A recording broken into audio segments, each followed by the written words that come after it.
আগামী 15 মার্চ হলিউডের ডলবি থিয়েটারে বসছে অস্কারের 98তম আসর। তার হাতে উঠছে অস্কারের সোনালী ট্রফিটি। তা দেখার জন্য অধীর আগ্রহে অপেক্ষা করছে বিশ্বের কোটি কোটি চলচ্চিত্রপ্রেমী। যাকে নিয়ে এত উন্মাদনা, সেই অস্কারকে সবচেয়ে বেশিবার জয় করেছেন ওয়াল্ট ডিজনি। অ্যানিমেশনকে জনপ্রিয় করে তোলা এই কিংবদন্তি নির্মাতা জিতেছেন রেকর্ড 22টি অস্কার, সঙ্গে আরও 4টি সম্মানসূচক পুরস্কার। 1932 সালে প্রথম অস্কার জেতেন ডিজনি। জনপ্রিয় কার্টুন চরিত্র মিকি মাউস তৈরির জন্য তাকে বিশেষ সম্মাননা দেয় academy of motion pictures arts and sciences. এরপর 1939 সালে মুক্তি পাওয়া snow white and the seven drops চলচ্চিত্রের জন্য তিনি একটি বিশেষ সম্মানসূচক অস্কার পান। পরবর্তী সময়ে ধারাবাহিকভাবে অ্যানিমেশন ও ডকুমেন্টারি বিভাগে একের পর এক অস্কার জেতেন ডিজনি।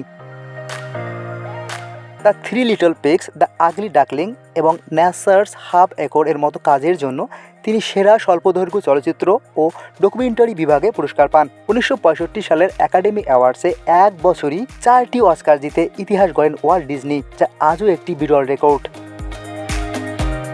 অ্যানিমেশনকে শিশুদের বিনোদন থেকে বিশ্বমানের চলচ্চিত্র শিল্পে রূপ দেওয়ার কৃতিত্ব অনেকটাই ওয়াল্ট ডিজনির।